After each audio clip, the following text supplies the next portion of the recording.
हिमाचल विधानसभा के मानसून सत्र की शुरुआत के साथ ही भारतीय जनता पार्टी ने आपदा की चर्चा की मांग को लेकर काम रोको प्रस्ताव की मांग की।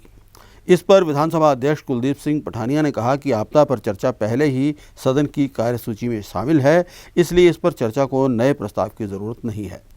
मुख्यमंत्री सुखविंदर सिंह सुक्खू ने स्पीकर की व्यवस्था के बाद राष्ट्रीय आपदा घोषित करने के प्रस्ताव पर जैसे ही बोलना शुरू किया तो विपक्ष ने सदन में उठकर जोरदार नारेबाजी शुरू कर दी। कुछ देर बाद विपक्ष ने सदन से वॉकआउट किया। करीब आधे घंटे बाद विपक्ष सदन में लौटा और चर्चा में भाग लिया। मुख्यमंत्री सुक्खू ने कहा कि आपदा से 9,000 करोड़ रुपए का प्रत्यक्ष और 12,000 करोड़ रुपए से अधिक का अप्रत्यक्ष नुकसान हुआ है। उन्होंने कहा कि 441 लोगों की मौत हुई है और आजीविका बुरी तरह से प्रभावित हुई है। फिर भी विपक्ष आपदा को लेकर गंभीर नहीं है और राजनीतिक रोटियां सेक रहा है। मुख्यमंत्री सुक्खू ने कहा कि नेशनल हाईवे को दुरुस्त करने के लिए केंद्र से एक पैसा नहीं मिला है। इन्हें बहाल करने के लिए स्टेट को 10 करोड़ रुपए अपने देने पड़े हैं। मुख्यमंत्री ने कहा कि हम अपनी ओर से स्पेशल रिलीफ पैकेज लाएंगे। वे 26 सितंबर को राहत पैकेज की घोषणा करेंगे। उन्होंने कहा कि केंद्र सरकार कुछ दे चाहे ना दे, लेकिन केंद्र राष्ट्रीय आपदा इसे घोषित कर सकती है तो हमें स्पेशल रिलीफ मिलेगा। विपक्ष के आरोपों का जवाब देते हुए सीएम ने कहा कि यदि किसी अधिकारी ने गलत किया होगा तो उस अधिकारी के खिलाफ कार्रवाई होगी। मुख्यमंत्री ने विपक्ष से अपील की कि वो राष्ट्रीय आपदा घोषित करने के प्रस्ताव का समर्थन करे। उन्होंने कहा कि विपक्ष के नेता दिल्ली जाने से डरते हैं। उन्होंने विपक्ष को नसीहत देते हुए कहा कि वो डरे नहीं, हौसला हमसे लेना और आप दिल्ली चले जाना और हिमाचल के लिए राहत पैकेज लेकर आना। सीएम ने कहा कि विपक्ष पहले ही सत्र बुलाने की मांग करता था, अब सत्र बुलाया गया है तो सदन से वो भाग रहे हैं। सदन में लौटने के बाद नेता प्रतिपक्ष ने कहा कि आपदा के कारण रोहडू क्षेत्र में सड़क बंद हुई है, इससे बागवान का सेब सड़ गया है और उसे फेंकने पर सरकार ने 1 लाख रुपए का नोटिस दे दिया है। नेता प्रतिपक्ष ने सत्ता पक्ष से पूछा कि राष्ट्रीय आपदा घोषित करने से क्या होगा। केंद्र सरकार हिमाचल की मदद कर रही है। उन्होंने कहा कि केंद्र ने 180 और 190 करोड़ रुपए की 2 किश्त पहले ही जारी कर दी हैं। उन्होंने कहा कि हम चाहते हैं कि केंद्र हिमाचल को और मदद करे। पहले तो भारतीय जनता पार्टी के लोग आए दिन कहते थे कि आपदा पर चर्चा करनी है, विधानसभा का सत्र बुलाया जाए। हमने सत्र को थोड़ा डिले किया क्योंकि जब आपदा आई थी उस समय बहुत नुकसान हिमाचल प्रदेश में हुआ था। सभी अधिकारी, पुलिस के कर्मचारी आपदा प्रभावित परिवारों की मदद करने के लिए लगे थे। आज जब ये सेशन शुरू हुआ तो सरकार की तरफ से जो आपदा आई है उसको राष्ट्रीय आपदा घोषित करने का एक संकल्प लाया गया। भारतीय जनता पार्टी ने नियम 67 के तहत काम रोको प्रस्ताव लाया गया और कहा कि आपदा पर चर्चा करें। अभी जो चर्चा में भाग ले रहे हैं माननीय विपक्ष के नेता जयराम ठाकुर जी ने भी और जो हमारे पूर्व अध्यक्ष विपिन परमार जी ने भी चर्चा में भाग लिया है।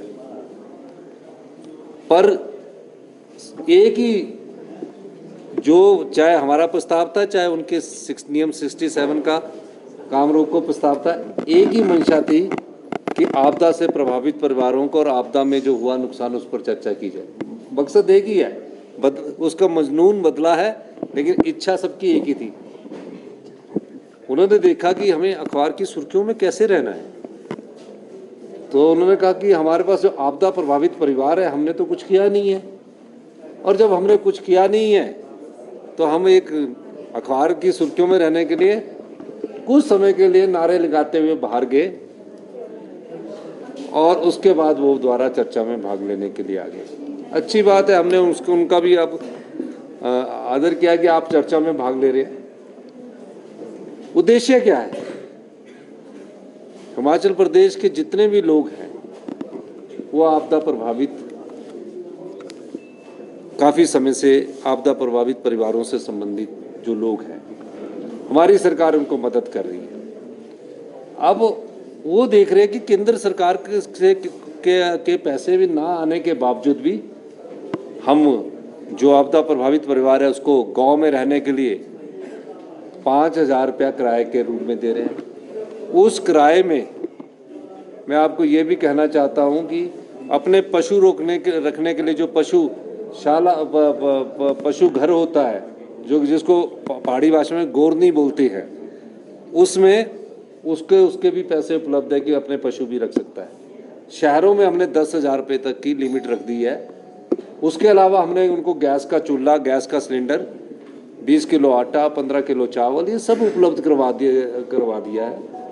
और जो अभी अपने रिश्तेदारों के पास भी रह रहे हैं, हम उसमें भी अभी उनको भी इसमें अलाउ करने जा रहे हैं। अब जब वो केंद्र सरकार से मदद की बात कर रहे हैं, हम पूछ रहे हैं कि बताओ तो सही कि केंद्र सरकार ने क्या मदद की है, तो गिना देते हैं। जो जुलाई में हमारी जो किश्त आनी है उसको गिना देते हैं, और जो दिसंबर में आनी है उसको एडवांस कर दिया, उसको गिना देते हैं। अभी पिछले दिनों ही 315 करोड़ में से 189 करोड़ आया, उसको गिना देते हैं। कोई स्पेशल रिलीफ पैकेज नहीं आया है और ना ही इसको राष्ट्रीय आपदा घोषित कर रहे हैं। अब दुख इस बात का है कि जो हम प्रस्ताव लाए हैं उसमें भी राष्ट्रीय शब्द बोलने के लिए वो कतरा रहे हैं। स्पेशल रिलीफ पैकेज के लिए भी ये शब्द कतरा रहे हैं। मुझे नहीं लगता किस चीज़ का डर है उनको तो बोलना चाहिए कि सरकार ने प्रस्ताव लाया है, केंद्र सरकार को इसकी मदद करनी चाहिए। आप चुनकर विधायक आए हैं, लोगों के प्रति आपकी जवाबदेही है। जब वो नहीं बोलते हैं तो हमें शक हो जाता है कि कहीं ना कहीं ये लोग इस चीज़ से, जो आपदा प्रभावित परिवारों को मदद मिलनी चाहिए, उससे पीछे हट रहे हैं। तो मेरा ये मानना है कि राजनीति करने के लिए बहुत समय है। अब तो आप विधानसभा के सत्र में हमारा साथ दीजिए और उन परिवारों के साथ खड़े होइए जिन परिवारों का सब कुछ लुट चुका है। पाई पाई जोड़कर एक घर बनाया जाता है हिमाचल प्रदेश में, तिनका तिनका जोड़कर एक गांव में आदमी घर बनाता है। आज विपक्ष को उनके साथ खड़े होने की जरूरत है। महज चर्चा करके ही उनका दुख दूर नहीं किया जा सकता। इस दृष्टिकोण से हमने ये बात आज उनसे कही है। सर, विशेष पैकेज